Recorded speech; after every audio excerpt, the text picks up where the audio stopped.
रहे हास्य व्यंग लिखने का काम करता हूँ मैं। क्या कहने भाई, वाह वाह वाह। और 4 पंक्तियां समर्पित करता हूँ कि सुनिए श्रीमान, मान मेरा जो बढ़ाएंगे तो स्वर्ग में सम्मान बिन मांगे आप पाएंगे।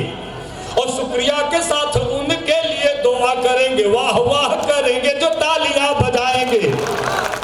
और सोने वाले सूरदास पेटुदास, खाने वाले जाने वाले यार बार बार पछताएंगे।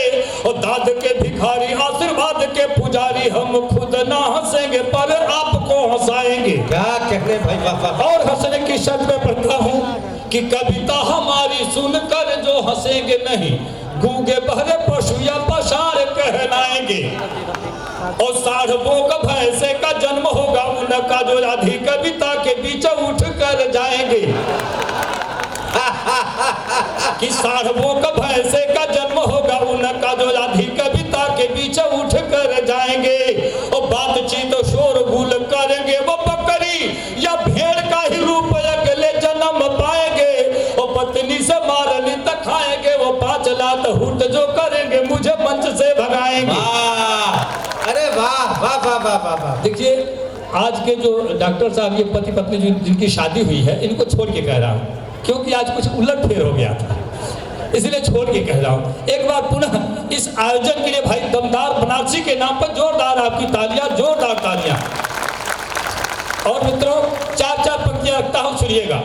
प्यार मोहब्बत की बात चलती है, मैं सीधे सीधे पढ़ता हूँ कि सुना है इश्क में गड्ढे भी सूखी घास खाते हैं।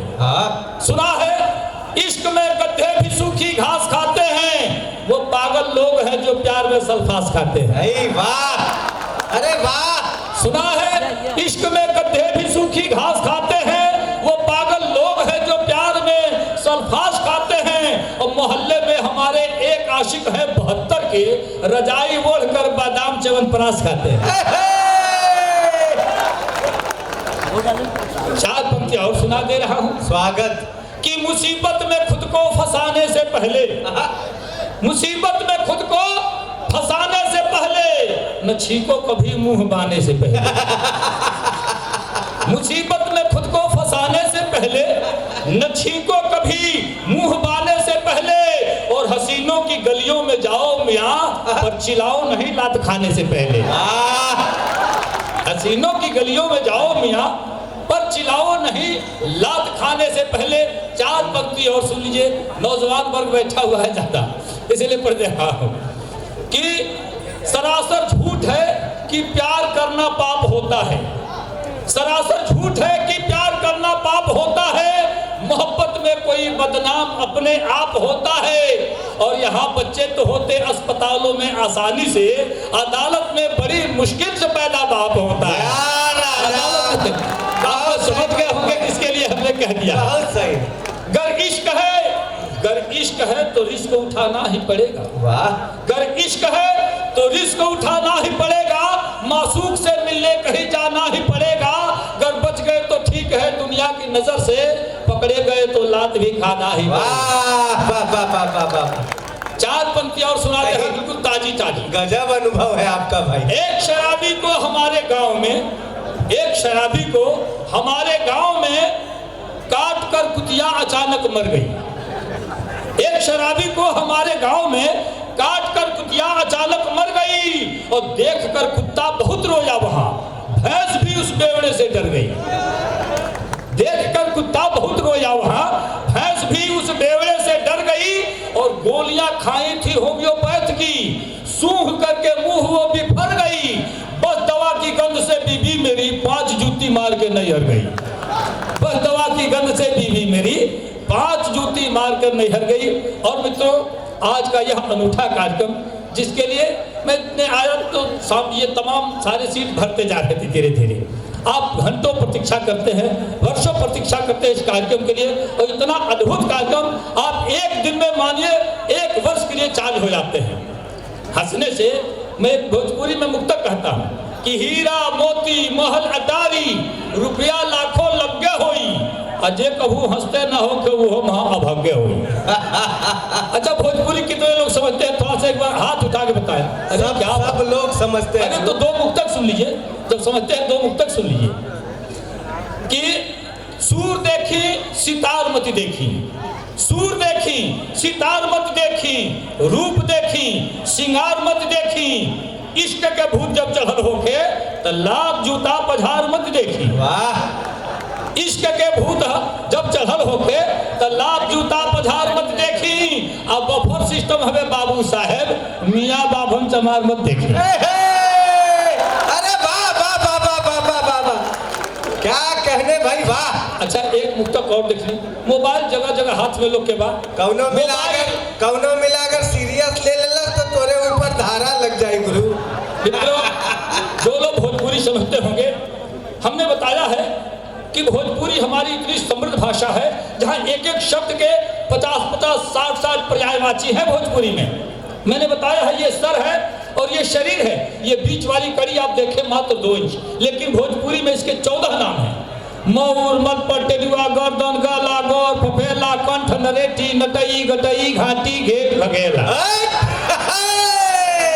दर्द हो रहा हो, अंग्रेजी का विद्वान कहता है बड़ा पेन हो रहा है। हम भोजपुरी भाषी लोग कहते हैं गलता, बोथता, चनकता, टपकता, छेदता, बेधता, करकता, अवरता, झिनझिनाता, दुखाता, बरबराता, भभाता, ऐठता, खोभता, खोजता, बोथता, टटारता।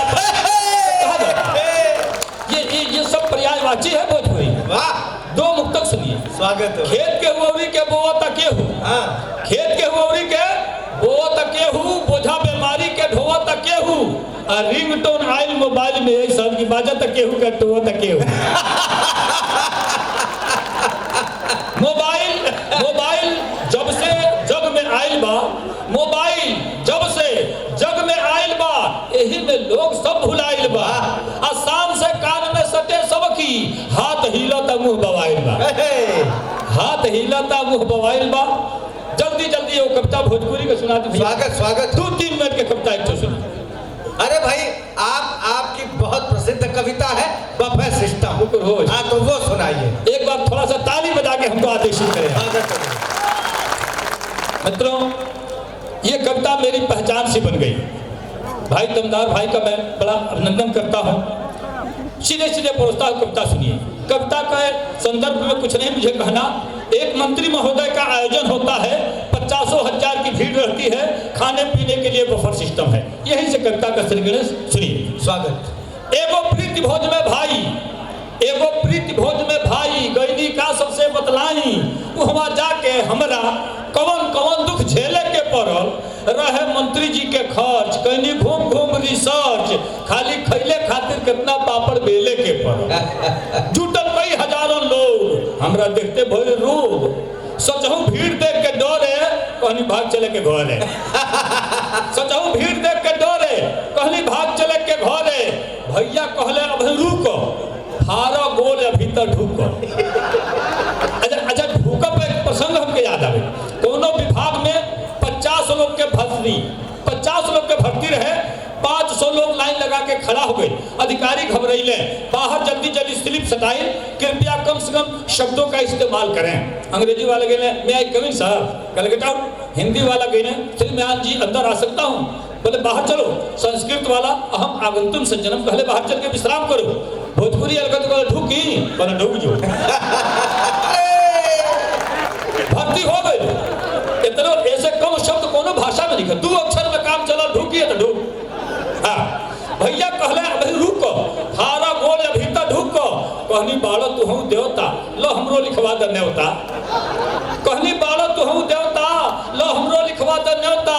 तबले पीछे से धकियावो तो देखनी ढेर लोग के आवो, चहनी बावे दहिने हेलो, बाकी ऐसा आदमी ठेलो हो गई बिघा भर आगे, लागो लोग हुए भागे। आ गिरल गेट टूट के ओकरे ऊपर हेले के पड़ल, खाली खैले खातिर कितना पापड़। अंदर के नजारा धैल रहे प्लेट सजा के, लागल भागे लोग उठा के, कहीं सब्जी, कहीं पूरी, कहीं पुलाव, कहीं तंदूरी।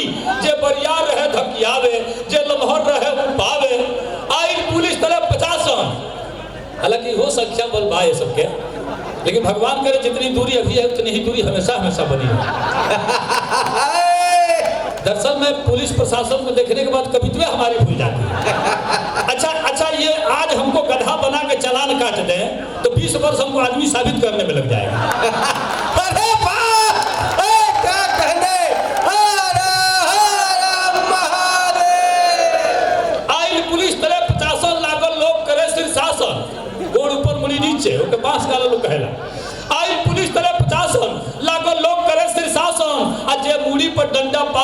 लागे गटई सत्कार जेकरे कान्हे ऊपर छुआ जा उ लो भाग के कगरिया जा, जे गोड़े पीठी पर खाई ओकरे हरदी भांग छपाई।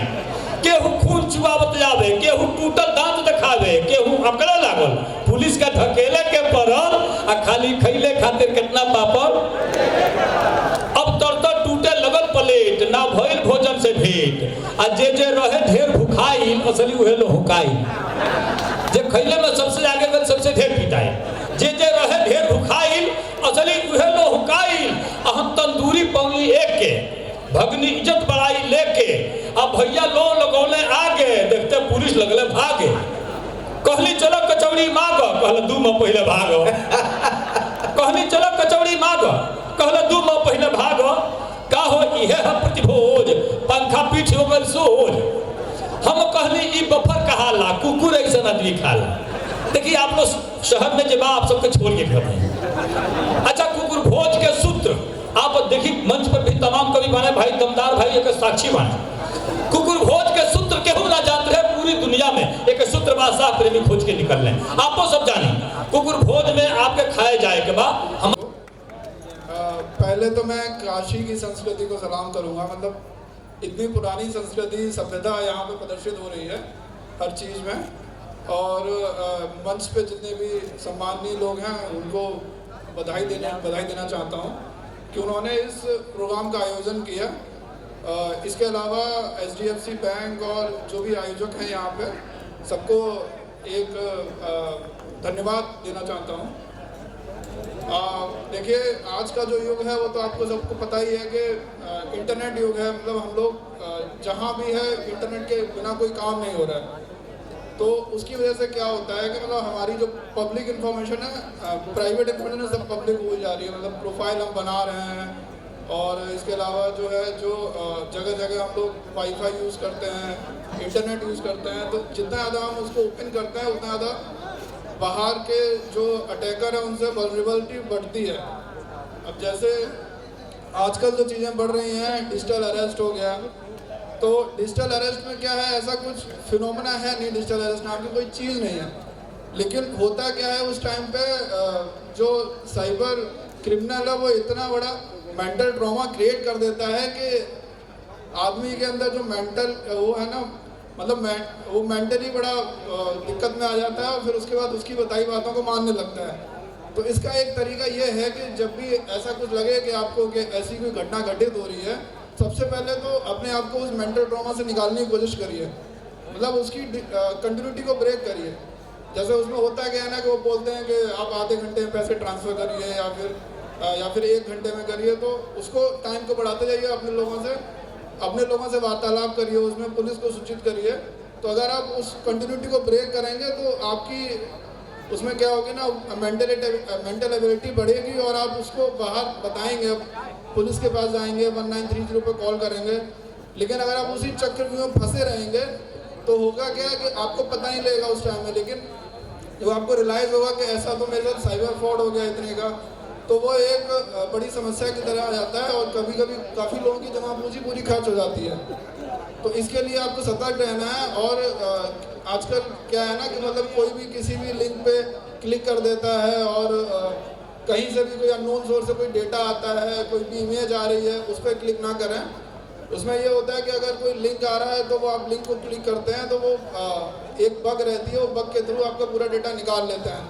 फिर उसके बाद आपके यहाँ आपके सिस्टम में या फिर आपके लैपटॉप में, आपके मोबाइल में एक अलग से बग इंस्टॉल हो जाती है, जो जब भी आप उस चीज़ का जब भी आप अपना UPI यूज़ करेंगे तो आपका पासवर्ड ले लेता है, उसके थ्रू आपका पैसा निकाल लेता है।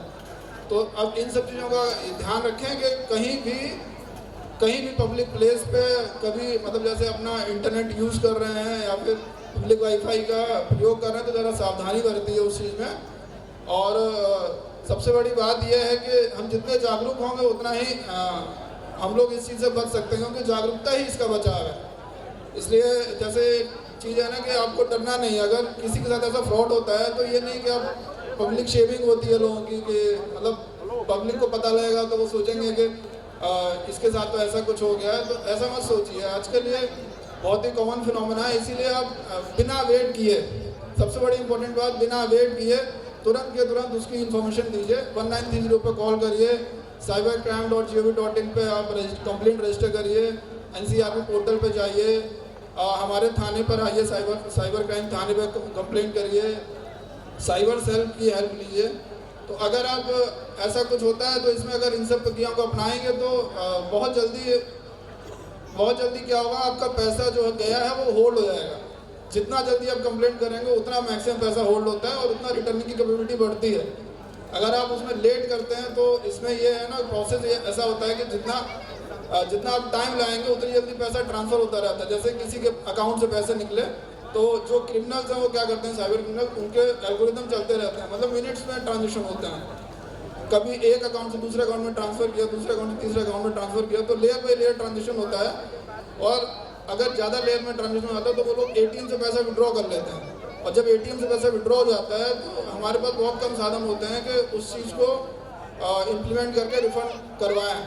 इसलिए जब तक ATM से पैसा विड्रॉ नहीं हुआ है, इसीलिए तब तक हमारे पास बहुत साधन है उस चीज़ को करने के लिए, विड्रॉ रिफंड करवाने के लिए। इसीलिए आप सबसे गुजारिश है, अगर ऐसा कभी होता है तो तुरंत के तुरंत विद इन मिनट जब आपको रियलाइज हो कि फ्रॉड हुआ है, उसकी कंप्लेंट ज़रूर करें। और जैसे आज एक हम साइबर क्रिमिनल से मिले तो उसमें UPI वाला फ्रॉड जो होता है कि जैसे कुछ लोग आते हैं आपके पास, बहुत सारे बिजनेसमैन हैं यहाँ पे, कुछ लोग आपके पास आएंगे, बोलेंगे कि आपका जो UPI फ्रॉड है, ये UPI ये सही से काम नहीं कर रहा है, हम इसको चेंज कर देंगे, आप उनको थोड़ी बहुत फीस दे दीजिएगा। तो वो क्या करते हैं, उनको पहला फुसला के अपना UPI जो है वो ले जाते हैं, फिर उसमें क्या करते हैं, अपना QR कोड इंस्टॉल कर देते हैं, और फिर जब भी पेमेंट होता है तो उनके अकाउंट में जाता है। तो इन सब चीज़ों का भी ध्यान रखिए। जहाँ भी इजी मनी की बात आती है, मतलब लोग सोचते हैं कि बहुत कम समय में बहुत पैसा कमा सकते हैं, वहाँ पर साइबर फ्रॉड बहुत जल्दी इन्वॉल्व हो जाता है। जैसे शेयर मार्केट हो गया आपका, या फिर ये मल्टी चेन नेटवर्किंग हो गया, इसमें ये रहता है कि आप हमको 1000 रुपये दो, हमको कुछ दिनों बाद 1500 रुपये दे देंगे, उसको आप डबल कर देंगे। इसमें भी साइबर क्रिमिनल्स ही इन्वॉल्व रहते हैं। और जैसे एजेंसी वाला फ्रेंचाइजी वाला चल रहा है कि बहुत सारे लिंक हैं जिसमें लोग दावा करते हैं कि हमको फ्रेंचाइजी दिलवाएंगे। तो वो क्या करते हैं कि फ्रेंचाइजी दिलवाने के नाम पे आपको पहला फुसला के आपका डेटा ले लेते हैं, फिर डेटा के थ्रू आपसे कांटेक्ट करते हैं कि सर हम आपको फ्रेंचाइजी दिलवाना चाहते हैं, आप इतना पैसा ट्रांसफ़र कर दीजिए। फिर जब आप पैसा ट्रांसफ़र कर देते हैं फिर वो अपना सब कुछ नंबर ब्लॉक कर देते हैं, फिर आपसे कांटेक्ट नहीं करते। तो ऐसे बहुत सारे क्रिमिनल्स हैं, बस आपको सतर्क रहने की ज़रूरत है। इस पर कुछ नई जानकारी देने के लिए मैं अपनी जो साइबर टीम है उसके कुछ सदस्यों को बुलाना चाहूँगा, वो आपको और इस पर जागरूक करने का प्रयास करेंगे।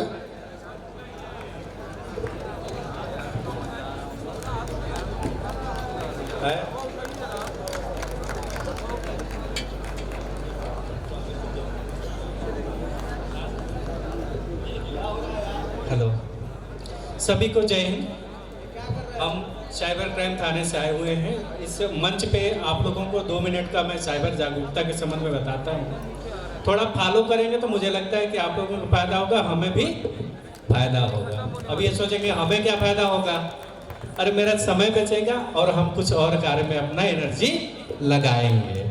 सही बात। तो सबसे पहले भैया देखा, स्मार्ट हवा सब लोग, लेकिन करे क्या बा, अरे स्मार्टफोन यूज करत हुआ तो स्मार्टो बना, कैसे स्मार्ट बनबा, ओकर सिक्योरिटी फीचर स्ट्रांग रख के, कैसे सिक्योरिटी फीचर स्ट्रांग रख के, यानी फेसबुक चलाओ तो व्हाट्सएप चलाओ तो सब चलावा, कोई मनाही ना बा। कहे के मतलब ये बाकी अगर रोड पे चलत है तो एक्सीडेंट बा तो ऐसा ना बा कि गाड़ी चलाओ छोड़ दे, गाड़ी चलेबे करा, लेकिन कैसे चलाए, नियम फॉलो करके। वैसे ही साइबर फ्रॉड बा, अगर आपके चले के बाद सोशल मीडिया खूब चलावा, फेसबुक चलावा, व्हाट्सएप चलावा, इंस्टाग्राम चलावा, ChatGPT चलावा, ग्लाक चलावा, सब चलावा, लेकिन उसमें सिक्योरिटी आपको मजबूत रखनी है। कैसे? सबसे पहले आप पिन पासवर्ड जो रखा हुआ 00011 ये सब ना जिक जैक फॉर्म में रखा 13578 ऐसे। दूसरा चीज, कोई भी आप प्लेटफॉर्म यूज करें सोशल मीडिया का, तो सबसे इंपॉर्टेंट जो आप लोग आते हैं हमारे थाने पे, कहते हैं भैया हमारा फेसबुक व्हाट्सएप हैक हो गई, काहे ना हो, जब आप 2 स्टेप वेरिफिकेशन फॉलो न कर पाता है होबे करें। तो आप सभी लोग अपने मोबाइल में चाहे वो कोई भी सोशल मीडिया प्लेटफॉर्म यूज कर रहे हैं, फेसबुक, इंस्टाग्राम या कुछ भी, तो 2 स्टेप वेरिफिकेशन सभी लोग आज आप कर लीजिए, अपने साथियों को कराइए, ये सबसे इंपॉर्टेंट है। पहला चीज, पहले जमाना था कि ए भैया OTP कोई पूछी तो मत बताइए, लेकिन ओकर जमाना खत्म, ओकर जमाना खत्म। अब एक बार लिंक छुईला तो गईला, यानी कि मोबाइल में आपकी लिंक आ गई, कोई भी लिंक आ रही है तो उसको टच नहीं करना है जब तक उसके बारे में नहीं जानते हैं। जैसे ही आपने टच करेंगे आप, उसमें क्या होती है, उसके साथ साथ सॉफ्टवेयर होते हैं। वो सॉफ्टवेयर कैसे होते हैं, रिमोट एक्सेस सॉफ्टवेयर कहते हैं, क्योंकि डेस्क इस तरह के एनी डेस्क, तो वो क्या करते हैं, आपके बैकग्राउंड में चलते हैं और आपकी मोबाइल हैक हो जाती है। उसके बाद लगातार ट्रांजैक्शन होते रहते हैं और फिर आपको पता भी नहीं चलता है।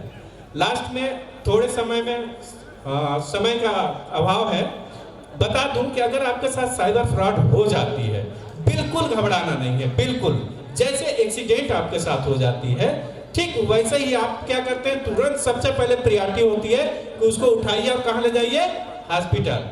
वैसे ही साइबर फ्रॉड आपके साथ हो जाता है तो बिल्कुल नहीं घबराना है। तुरंत आप अपना ETR नंबर, रेफरेंस नंबर लिख लीजिए, आप अपना डेट लिख लीजिए और अमाउंट लिख लीजिए। उसके बाद तुरंत 1930, कितना, 1930, कोई भी साइबर फ्रॉड हो जाता है 1930 पे आप कॉल करिए। आपका जितना जल्दी कॉल करेंगे उतना ही परसेंटेज आपको पैसा वापस होने की होगी। और एक और बता दें, इस समय सबसे ज्यादा जो चल रहा है डिजिटल अरेस्ट, बहुत जबरदस्त चल रही है। एक चीज बता दे भाई, साइबर फ्रॉड 2-3 कारणों से होती है। पहला डर, दूसरा क्या, लालच, और तीसरा आपकी आवश्यकता। जैसे डर यानी कि कोई भी पुलिस के नाम पर, CBI के नाम पर आपसे डरा के पैसा ले लिया, और दूसरा लालच, ए भैया क्रिप्टो करेंसी खरीद ले बताई, ये शेयर बाजार में लगा दो 2,000 और 2 दिन में 4,000 हो जाए। ये सबसे पूरे बनारस में सबसे ज्यादा हो रही है शेयरिंग, ठीक है, ट्रेडिंग का जो काम कर रहे हैं सबसे ज्यादा। तो कोई भी पैसा 10 दिन में, 15 दिन में डबल नहीं होता है, नहीं तो ये बैंक सब बैठ जाएंगे जितने बैंक है हमारे। तीसरी चीज आवश्यकता क्या है, पार्ट टाइम जॉब की आवश्यकता है, कोई काम की आवश्यकता है, कोई चीज स्थान की आवश्यकता है, होटल बुक करने की आवश्यकता है। तो इन कारणों से हमारी साइबर फ्रॉड होती है। तो काम सब करिए लेकिन केयर के साथ, खूब केयर के साथ काम करें और आप लोग एंजॉय करिए। जय हिंद, जय भारत। ये आपके काम की बात हो रही थी, समझ में आया? अरे आया कि नहीं आया? का फिर से उठाई उतने बतैयन आ गए तो जोरदार ताली बजावा। हाँ देखिए, ये बहुत जरूरी बातें हैं। कई लोगों के मोबाइल पे आजकल वीडियो कॉल आ रहा है, आप ऑन करिए, अभी आप कुछ समझ पाए इसके पहले ही आपकी रिकॉर्डिंग हो जा रही है। और घर पे, अरे हमारे कितने लोग तो पैसा दे करके थक गए, एक मिला तो आत्महत्या तक करने को चला गया था। बाद में हम बोले चिंता काहे करत हुए बे, कौनो वीडियो आवे कहा दे हम नहीं रही, AI से बनल हो। तो गुरु मस्ती की बात है भाई, बहुत दूर जाने की जरूरत नहीं है। बहुत जने के पता हो बनारस हो, और बनारस में जाम चला रजा। फर्ज करा तो के अगर बाबा विश्वनाथ के दर्शन करे जाए खो, तू गोदौलिया से जा चाहे मैदागिन से आवा, कितना मिला सब अर्थी लेके जात रहलन फूके बदे। गलती से उन्होंने के पीछे हारन बजीबा, अर्थी ले पलट के पीछे बोली ऐसे पहले जईबा का। हाँ तो बस यही होने वाला, कोनो बात नहीं हो, खाली मजा लेना है गुरु, और कुछ नहीं करना है। तो मजेदार कवि को बुला रहा हूं आपके सामने, बिना किसी भूमिका के। देखिए हास्य कभी कहीं से भी हास्य निकाल सकता है। कि किसने कहा कि ऐसा हंसबा गुरु, हमें ऐसे दिरा जाता है हाथों पे ना भैया, पैर समेट के बैठा। हाँ भाई यह ऐसे बैठा, तू थोड़ी देर में लेट जाइबा, कोई जने गलत मान जाइए, बगले में मड़ी कड़का हो।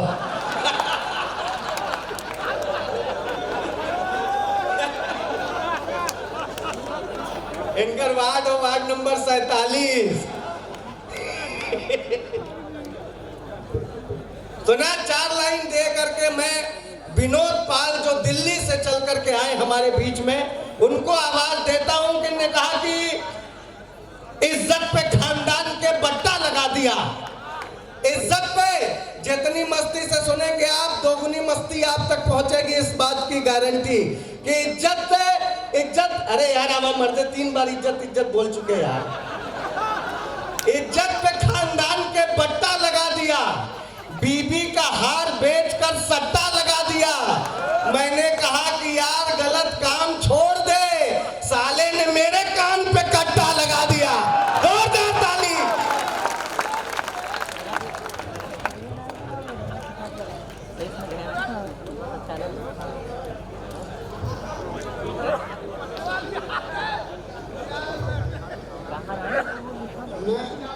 मैं शुरू करूं? अच्छा दुपट्टा दुपट्टा ना,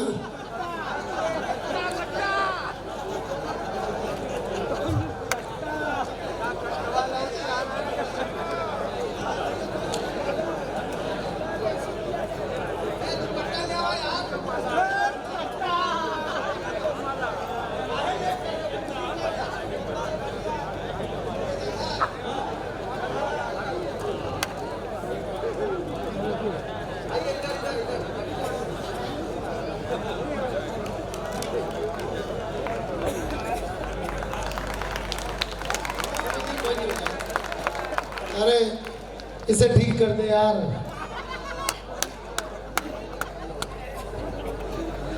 जैसी माला आपने पहनाई है ना, ऐसी तो मेरी लुगाई ने भी नहीं पहनाई थी शादी। मैं चाहता हूं इस बार का करवा चौथ रखें आप मेरे लिए। मैं अपनी घरवाली को कुछ भी समझा के आऊं, पर आपका व्रत खुलवाने आऊंगा ही। बेटा इसे ठीक कर दे।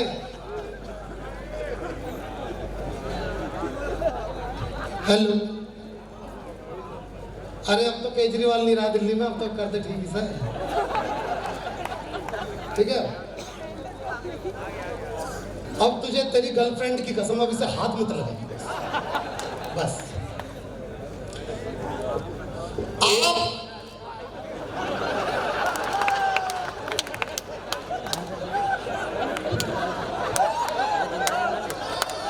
अरे भाई बिहारी लाल अंबर आ गई लन यार, क्या बात है। एक बार खड़ा हो जाइए गुरु बिहारी भैया। हाँ बहुत सही दादा। हर हर महादेव। स्वागत है। अब करूं? आपके लिए चंद कतरे लहू के लाया हूं, आपके लिए चंद कतरे लहू के लाया हूं। मुरझा गया हूं पर फूल खुशबू के लाया हूं, और आप लोगों को तालियां बजानी ही होगी। मैं घर से पत्नी के पांव छू के आया।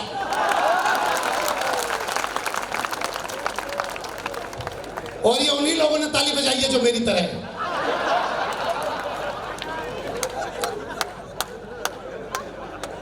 मंच पर सुदीप बोला, भैया बैठे हुए और कहते हैं विनोद, सुदीप भैया कहते हैं विनोद असली कविता वो होती है कि एक जगह पे तुम पढ़ते पढ़ते रुक जाओ और आगे की पंक्तियां अगर श्रोताओं के मुंह से निकल जाए तो वो कविता की जीत है। मैं सच में एक जगह पे रुक जाऊंगा और मैं दावा करता हूं अगली पंक्तियां आपके मुंह से निकलेंगी, और अगर एक बार आपके मुंह पे वो पंक्तियां आ जाए तो यहां से लेके यहां तक और आगे से लेके पीछे तक एक बार तालियां खोल देना, इस कार्यक्रम को खोल देना। मैं एक जगह पे रुकूंगा और आप आगे की पंक्तियां समझिएगा। सुनना के सर्द हवा ने मुंह है मोड़ा, बदला सा है मौसम थोड़ा, गर्म हवा का पहला झोंका, बदल रहा है हर नजारा, चुभती जलती गर्मी, चुभती जलती गर्मी का मौसम आया, चुभती जलती घमौरियां लाया, आया मौसम ठंडे ठंडे।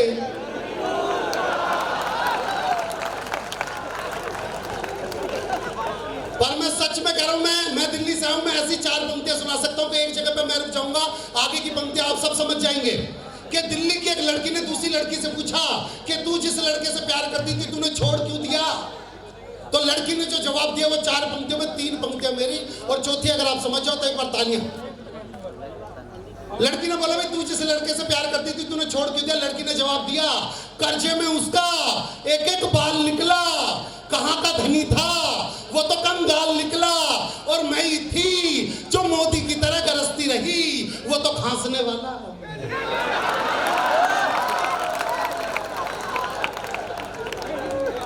मैं दमदार भाई के बारे में कुछ बताना चाहता हूं। मैं इस व्यक्ति आपके अपने बनारस का एक ऐसा लड़का जब तक रोज शाम को 2 कवि सम्मेलन ना कर ले इसका हाजमा ठीक ही नहीं रहता। बात साहब पहला कवि सम्मेलन करता है, आयोजक से कहता है भाई साहब यहाँ का हो गया दूसरे में जाऊं, यहाँ का हो गया दूसरे में जाऊं, यहाँ इसको ये लाइन बोलने की आदत हो गई, यहाँ का हो गया दूसरे में जाऊं। अब भाभी जी करवा चौथ में इसकी पूजा कर रही थी, भाभी जी ने थाली घुमाई, दमदार ने बोला यहां का हो गया दूसरे में जाऊं। आप यकीन मानना अगले 15 दिन तक मैं और सौरभ जैन जी हॉस्पिटल में इसके लिए केले और दूध लेके गए। और बगल में हमारे सौरभ जैन जी बैठे हुए हैं। इस व्यक्ति के बारे में मैं जितनी तारीफ करूं कम है, क्योंकि जब ये 12वीं क्लास पास हुए थे तो ये लड़कियों के कॉलेज के बाहर जाके खड़े हो जाते थे, और जब लड़कियां कॉलेज से बाहर निकलती थी तो सौरभ जैन जी बोलते थे कि जब तक तेरा भाई जिंदा है तुझे कोई हाथ नहीं लगा सकता। इनके इलाके में अगर कोई लड़का किसी लड़की को लड़की को छेड़ रहा हो, लड़की को परेशान कर रहा हो तो लड़के को बहुत मारते हैं और फिर लड़की से बोलते हैं कि जब तक तेरा भाई जिंदा है तुझे कोई हाथ नहीं लगा सकता, जब तक तेरा भाई जिंदा है तुझे कोई हाथ नहीं लगा सकता। इनको भी ये लाइन बोलने की आदत हो गई, जब तक तेरा भाई जिंदा है तुझे कोई हाथ नहीं लगा सकता। घर वालों ने शादी करवा दी, सुहाग रात पे घूंघट उठाया और आदत से मजबूर। जब तक तेरा भाई जिंदा है तुझको कोई हाथ नहीं लगा सकता। और अब तालियां तो इस बात पे बजा देना शादी के 20 साल बाद भी अपने इसी वचन पे कायम। अरे क्या कहने भाई, वाह वाह वाह वाह वाह। देखो भाई साहब मैं दिल्ली से आया हूं। दिल्ली में होता क्या है, हाँ ठीक है, दिल्ली में होता क्या है भाई साहब, हम दिल्ली में रहने वाले हैं, यूपी बिहार के लोग आते हैं, एशिया की सबसे बड़ी मंडी हमारे दिल्ली में है, तो बेचारे वो काम करने आते हैं। उनकी एक ही शर्त होती है हमसे कमरा लेते वक्त, कह रहा बाबूजी सोमवार से शनिवार आपसे कुछ नहीं कहेंगे पर संडे वाला दिन हम भोजपुरी गाने सुनेंगे। अब दिक्कत ये मेरे से ऊपर वाला फ्लोर उसका, अब वो रोज संडे को गाने बजाए और गाने मुझे याद हो गए। पिछले दिनों में बिहार में कवि सम्मेलन में गया तो एक लड़का मेरे सामने गाना गा रहा था, लगावे लू जब लिपस्टिक। तो मैंने बोला बेटा शुरू से गा। कह रहे यहीं से ही शुरू से है। मैं कहा बेटा 7 साल से सुन रहा हूं, शुरू यहां से नहीं। कह रहा तो तुम बताओ। मैं कहा देख यहां से शुरू है, हीरो का हो तू तो गर्दा उड़ा दे तोहरा चर्चा रास्ता चलत बाड़ी तो देसी पाउडर उड़ाता। हीरोइन अभी कहां देखली, ये तो शुरुआत है, आगे आगे देखी हो कहता का हीरो बात तो ठीक कह पानी तो हाई डिजाइन देख के मन कर रहा था कि चापाकल में कूद के जान दे। जब वो लड़का मुझे पहले 2-3 महीनों में आया था, मेरी गर्लफ्रेंड की शादी हो रही थी, तो मैं छत के ऊपर रोता रहता था। वो मुझसे बोला भैया मैं आपको एक ऐसा गाना बता देता हूँ, आप उसकी शादी से 1 दिन पहले जो फंक्शन होगा उसमें डीजे के ऊपर ये गाना गा देना, यकीनन वादा करता हूँ लड़की आपसे ही शादी करेगी। मैंने कहा, उसने मुझे 24 घंटे में वो गाना रटवाया। हाँ। मैंने डीजे वाले से माइक लिया, मैंने गाना गाया, याद करा चाहिए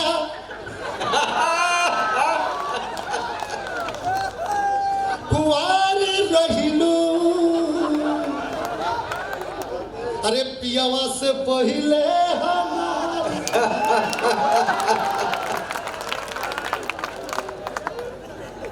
और सबसे बड़ी दिक्कत मैं खुद चाहता था मैं बिहार की या यूपी की लड़की से शादी करूं, क्योंकि दिल्ली की लड़की अगर पति दुबई जा रहा है तो मेरे लिए वो लेके आना, सोने का हार लेके आना, ये लेके आना, इतने महंगे महंगे कपड़े मंगाते। बिहार की लड़की, यूपी की लड़की की अलग ही डिमांड है। वो गाना नहीं सुना?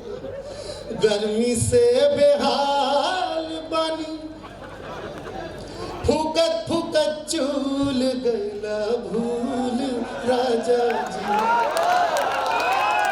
अरे जल्दी भेज दा कोरियर से डरमी को। अरे वाह वाह वाह वाह वाह वाह वाह, अरे वाह। और जितने भी देशभक्त हैं वो बिहार के और यूपी के लड़के हैं। इससे ज्यादा देशभक्त कोई हो ही नहीं सकता। आज कोई दिल्ली का लड़का शादी करता है, वो जाता है कनाडा में, वो जाता है ऑस्ट्रेलिया में, वो जाता है अमेरिका में, लेकिन सिर्फ बिहार के और यूपी के लड़के बोलते हैं लवंडिया लवंडिया लंदन से लाएंगे। कहाँ लाना चाहता है वो? हिंदुस्तान में। रात भर डीजे बजाएंगे। लेकिन एक बात आप सबसे कह दूं कि सावन में जिस पेड़ पे घोंसला हो जाता है, पतझड़ में वही पेड़ खोखला हो जाता है। और हाथ पे हाथ रख के बैठने वालों, आपकी तालियों से किसी का हौसला। बहुत अच्छे, वाह वाह वाह वाह वाह। अब मैं पहले बता दूं, मैं बनारस दूसरी बार आ रहा हूं। सारे पुलिस वाले सुने। हाँ मतलब हाँ, आप सुन ले। मैं बना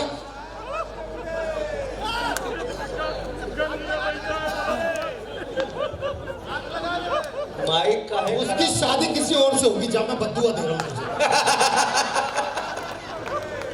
सुनना, मैं बनारस में दूसरी बार आ रहा हूं। पहली बार मैं यहाँ के थाने में आया था। अच्छा। और उन पुलिस वालों ने मेरी कविता सुनी जो किसी के बाप की नहीं सुनते।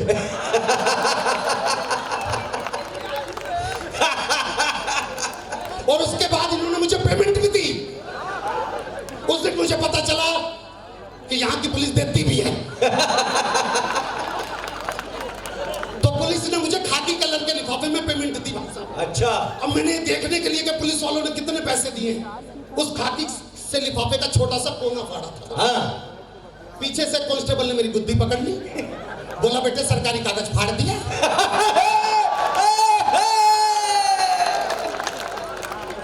बाबूजी 25,000 में बुलाया था, 5 लाख रुपए में छोड़ा। आप उसकी क्या बात कर रहे हो? अब ये मणिकर्णिका घाट के लिए किसी आदमी की पत्नी मर गई थी अभी, वो उसकी अर्थी लेके जा रहा था। हमारे को जिस होटल में ठहरा रखा था, केएस होटल, बंटी भाई का होटल है, उस होटल के बाहर खड़ा था मैं। तो मेरे बगल में एक सुंदर सी लड़की खड़ी थी। उस आदमी ने रोना शुरू किया, जिसकी पत्नी मर गई थी उसने रोना शुरू करा। अरे 7 जन्मों के बंधनों को तोड़, अरे 7 फेरों की रस्मों को यूं ही छोड़ के, अरे कहाँ चली गई तू? तो मेरे बगल में जो सुंदर सी लड़की थी उसने बोला, यार ये अपनी पत्नी से कितना प्यार करता था, अगर इसका नंबर मेरे पास होता तो मैं इससे शादी कर लेती। अब ये बात उस रोते हुए आदमी के कानों में भी चली गई। अब उसने अपना नंबर फिट करने की टेक्निक लगाई। और अगर आपको लगे टेक्निक फिट लग गई है तो फिर तालियां बजा देना। पहले टेक्निक सुन लो। लड़की ने बोला, अगर इसका नंबर मेरे पास होता तो मैं इससे शादी कर लेती। आदमी ने बोला, अरे 7 जन्मों के बंधनों को तोड़ के, अरे 7 फेरों की रस्मों को यूं ही छोड़ के, अरे कहाँ चली गई तू? अब बता कौन मेरे मोबाइल नंबर 9811740094 पे फोन करके पूछेगा कि मैंने खाना खाया या नहीं खाया।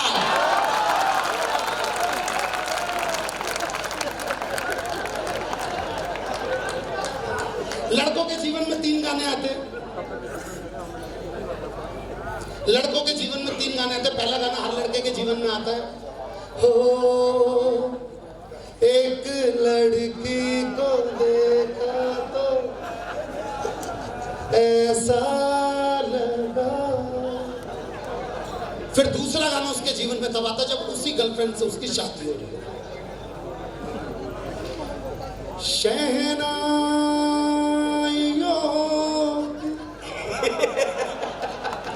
सदा कह रही खुशी की मुबारक घड़ी आ गई है। सजी सुर्ख जोड़े में चांद सी दुल्हन फलक से जमी पर परिया गई है। और तीसरा गाना लड़कों के जीवन में तब आता है जब उस गर्लफ्रेंड से शादी नहीं होती और तब सिर्फ एक ही गाना रहता है। अच्छा, नफरत का मेरी अब तू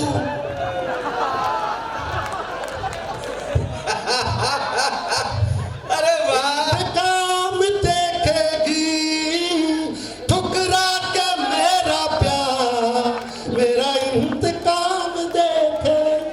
तालियां आप अभी नहीं बजा रहे भाई साहब।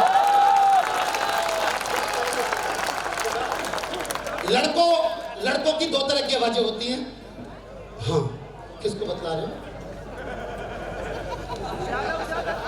तो यहाँ पे सीक्रेट एजेंट भी आए हैं नेशनल कंपनी।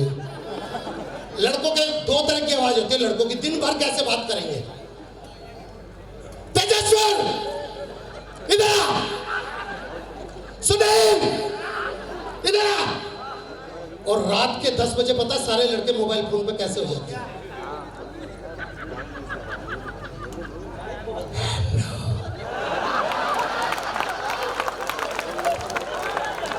अब लड़की को तो नहीं पता ना कि लड़का किस टेम्परेचर मोड पे बैठा। लड़की हाँ हेलो बोल, लड़का फिर क्या कर रही है? लड़की बोली यार खाना खा रही हूं।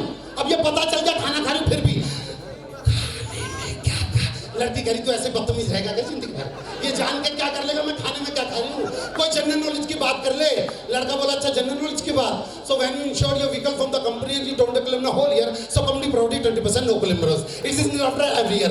After 1 year 20%, after year 25%, and the last will be 50%. It will be remain 50% till then you don't claim. You can transfer your NCP for all vehicle, but before it, you have to sell vehicle the make it a liability policy. लड़की खिचड़ी खा लो आम के चार के साथ।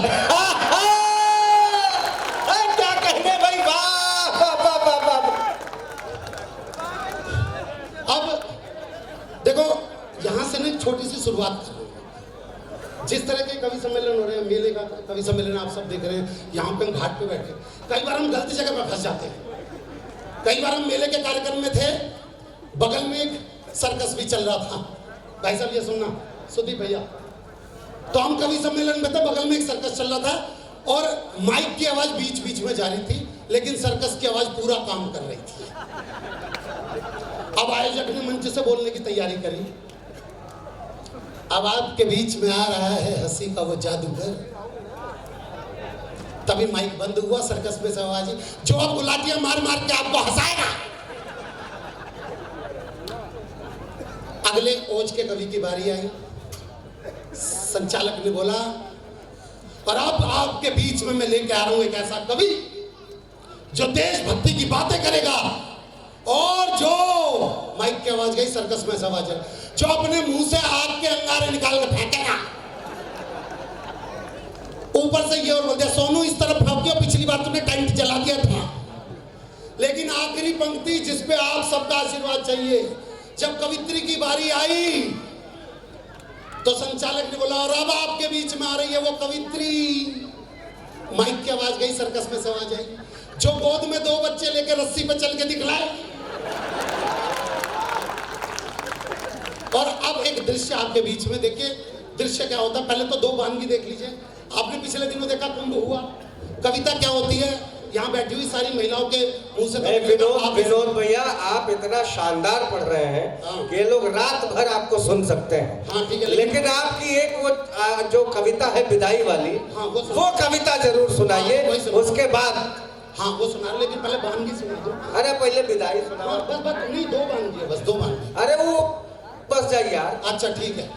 आप में से कितने लोग ये बात जानते हैं कि जब हमारे दिल्ली, हरियाणा, यूपी, राजस्थान में आज भी जब लड़की की विदाई होती है तो लड़की का मामा लड़की को गोद में उठा के डोली वाली कार तक छोड़ के आता है। कितने लोग ये प्रथा जानते हैं? एक बार हाथ उठाइए जितने जानते। जो नहीं जानते मैं बता दूं, आज भी दिल्ली, हरियाणा, यूपी, राजस्थान में प्रथा है, जब लड़की की विदाई होती है तो लड़की का मामा लड़की को गोद में उठा के डोली वाली कार तक छोड़ के आता है। दृश्य यह है कि लड़की का वजन है 150 किलो दूसरी बात यह कि लड़की का कोई सगा मामा ही नहीं है, लेकिन आपके बनारस के दो लोग वहीं पे ही हैं। एक दमदार बनारसी, प्रशांत सिंह कहाँ है? खड़े हो जाओ प्रशांत भाई। प्रशांत भाई यहाँ खड़े थे उस विदाई में, और दमदार भाई यहाँ पे खड़े थे। इसे कविता में बोलते हैं प्रहसन विधि। प्रहसन विधि मतलब नाट्य रूपांतर। नाट्य रूपांतर देखिए, तो लड़की के बाप से जैसे पंडित जी ने बोला, भाई जजमान, भाई लड़की को लेके जाओ। हाँ, अब कोई सगा मामा तो था नहीं, लेकिन यहाँ पे दमदार खड़ा था और यहाँ पे प्रशांत खड़ा था। प्रशांत भाई तुम खड़े रहो जब तक मैं ना बोल दूं, खड़े रहो। 2 मिनट की बात है, बस मैं कर दूंगा। तो यहाँ दमदार था, लड़की के बाप ने पहले दमदार से बोला, बेटे दमदार, बेटे उठा दे, बस जरा थोड़ी सी दूर की बात है बस। तो दमदार तो वो है जिसने उस लड़की को 35 किलो से 150 किलो होते हुए देखा है। दमदार तो वो है जिसने उस लड़की को पार्क में रस्सी कूदते हुए देखा और जमीन को 2 फुट नीचे धंसते हुए देखा। तो जैसे ही दमदार से बोला, बेटे दमदार उठाइए, तो दमदार को मेरा तो पथरी का ऑपरेशन है। डॉक्टर ने बोला जरा सा झुकूंगा तो पथरी। अच्छा कोई बात नहीं, बेटे प्रशांत, इस व्यक्ति को देख लीजिए। बेटे प्रशांत, बेटे कर दियो। तो प्रशांत जी बेचारे 150 किलो के चक्कर में ये भूल गए मैं आदमी या औरत हूं। जैसे बोला बेटे प्रशांत उठे, तो प्रशांत को मैंने तो मेरा तो 7वां महीना चल रहा है। बस बैठ जाओ, तेरा। अब यहाँ पे ये बात हो रही है, पीछे एक 40 किलो का व्यक्ति, उसे पता ही नहीं यहाँ पे क्या बात है। पीछे सबसे कह रहा है, बाबूजी मेरे लायक कोई काम हो तो बताना, किसी भी तरीके का कोई भी काम हो तो मुझे बताना। तो पीछे अपने सुदीप भोला भी थे, उन्होंने बोला बेटा यहाँ पे काम नहीं है, आगे चला जा, काम ही काम है। अब वो बोलता हूँ, बाबूजी मेरे लायक कोई काम हो तो बताना। कहते कहते लड़की के बाप के पास आ गया और उसने लड़की के बाप से बोला, बाबूजी मेरे लायक कोई काम हो तो बताना। अब काम तो उसका अंदर इंतजार कर रहा था। केडी भैया तोरे पर बोला जा, छुटकी को लेके जा। तो देखो जब तक उसने छुटकी देखी नहीं थी, उसकी सांसें तेज नहीं चल रही थी, उसका बीपी बढ़ा हुआ नहीं था, उसकी आवाज में हकलाहट नहीं थी। लेकिन जैसे ही उसने लड़की देखी, उसके शरीर में ये तीनों चीजें हुई। कहाँ अंकल जी? पीछे।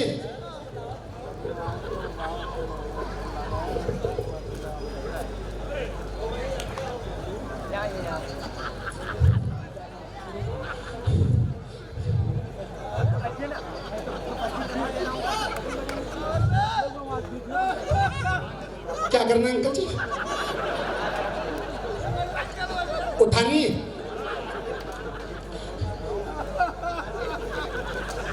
अंकल जी इसको उठाने में तो मैं, और छुटकी नहीं है ये तो बुटकी है। पर सबने बोला नहीं बेटा देख, अब तूने बोल दिया, अब तुझे उठानी पड़ेगी। तो उसने उठाने की छोटी सी कोशिश की तो रीढ़ की हड्डी में से चटक की आवाज आई।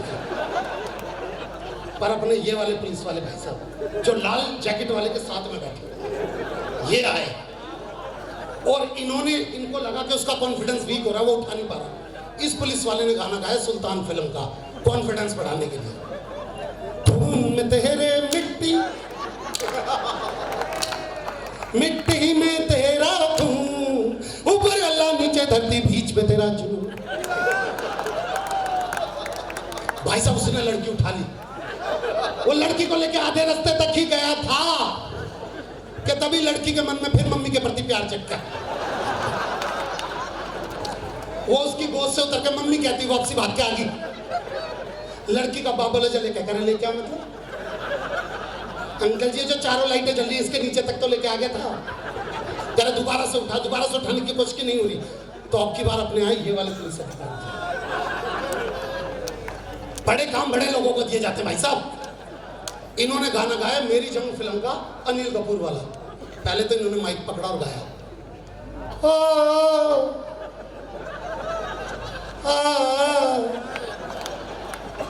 ओ,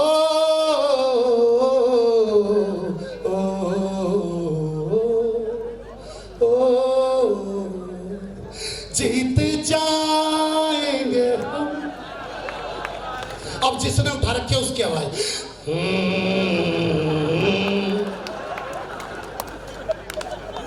आगे बढ़ा तो उस लड़की की बड़ी बहन जो कि 200 किलो की थी, उसने अपना 50 किलो का हाथ उसी कंधे पर रख दिया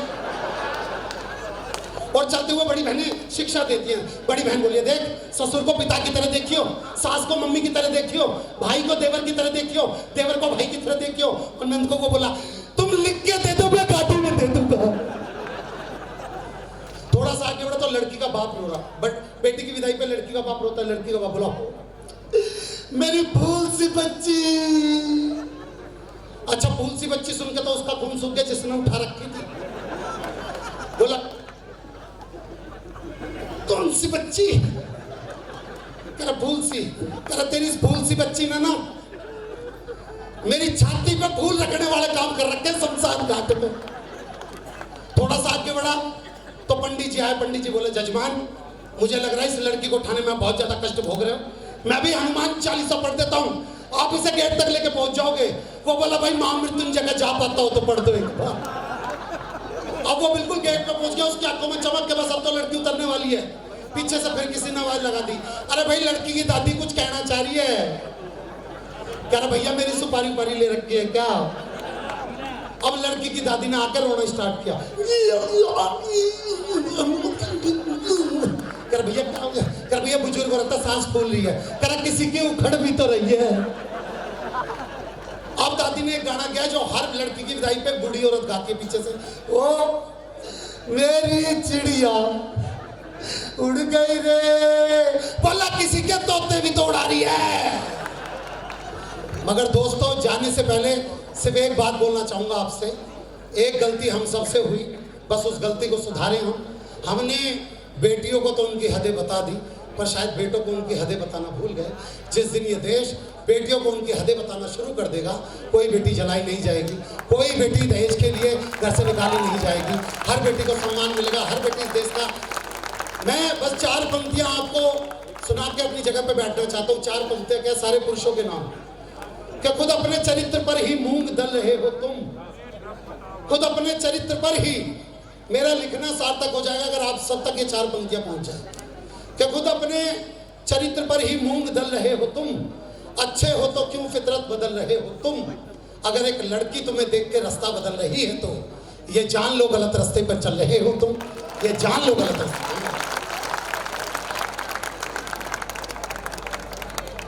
क्या गुरु, मजा आया?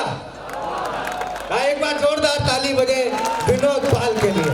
बहुत बढ़िया भाई, शानदार था पेपर। मैं चाहता हूं जिन्हें आप हमेशा टीवी में देखते हैं, सुदीप भोला, जब वो हास्य की कविता पढ़ते हैं तो एक अलग अंदाज से पढ़ते हैं।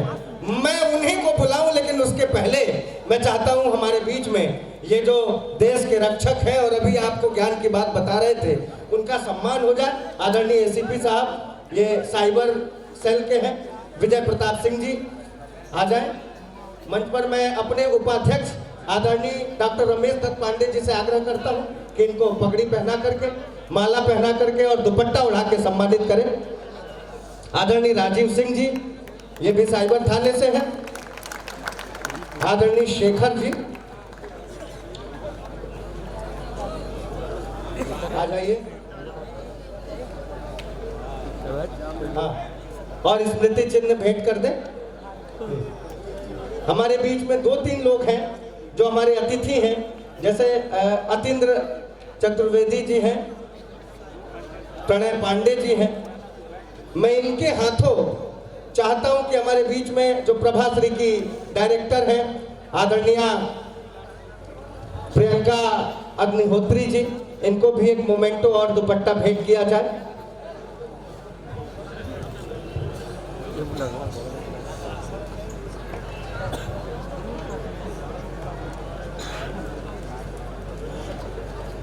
आदरणीय मनोज यादव, पहलवान लस्सी, मैं चाहता हूं आ जाए, खड़े हो जाए। आदरणीय डॉक्टर विनोद राव पाठक जी, आपका भी सम्मान हो जाए। मैं चाहता हूं अपने दूसरे उपाध्यक्ष आदरणीय विवेक सिंह जी से कि आप विनोद राव पाठक जी का माला पहनाकर और पगड़ी पहनाकर सम्मानित करें। इधर भी दिलीप भैया इधर आदरणीय मनोज यादव जी का।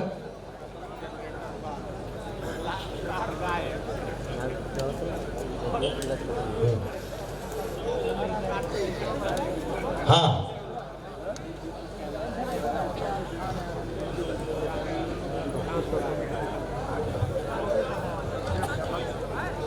हमारे बीच रुद्र प्रताप सिंह जी हैं काशी कोष्टा से। मैं चाहता हूं कि आप आ जाएं और हमारे अध्यक्ष डॉक्टर श्यामलाल यादव जी फक्कड़ गाजीपुरी से आग्रह है कि आप उनका सम्मान करके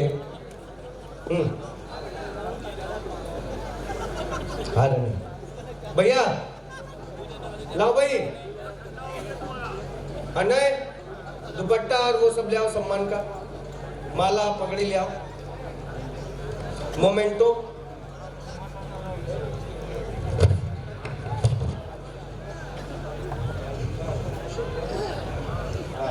आदरणीय अशोक मौर्य जी,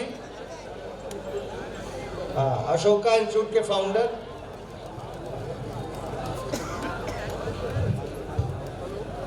आदरणीय विजय जायसवाल जी, हाँ ये दीजिए क्रम से, ये लाइए, इनका सम्मान अध्यक्ष जी कर दें। हाँ ये दीजिए, खोल के दीजिए, बस 2 मिनट और सीधे मैं सुदीप भोला जी को आवाज देने जा रहा हूँ काव्य पाठ के लिए। आदरणीय राजेंद्र गुप्ता और आदरणीय अनुराग पांडे जी। आदरणीय अजय शर्मा, एक ऐसा नाम जिसने काशी में रहते हुए यहाँ के धर्म को संभालने का कार्य किया है और संरक्षित रखने का कार्य किया है। हाँ निकालिए भैया, एक गुरु भाई वो बढ़ाइए ना दुपट्टा और वो बढ़ाइए माला। अजय शर्मा जी का सम्मान करें। आदरणीय विवेक सिंह जी एडवोकेट, इसको छोड़ दीजिए, उनका सम्मान करना है।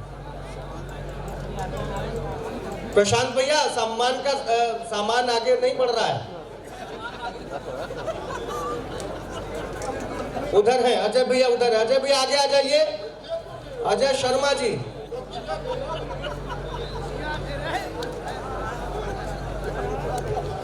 अरे भैया दुपट्टा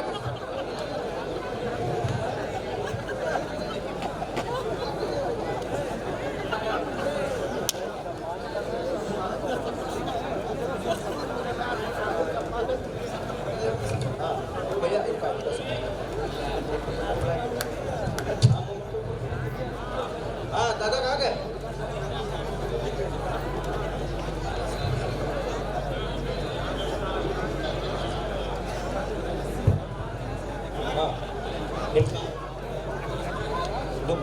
मोमेंटो बुलाइए। हाँ मोमेंटो, एक फोटो हो जाए। भाई रवि अग्रहरी जी से आग्रह है कि ऊपर आ जाए, सम्मानित करें।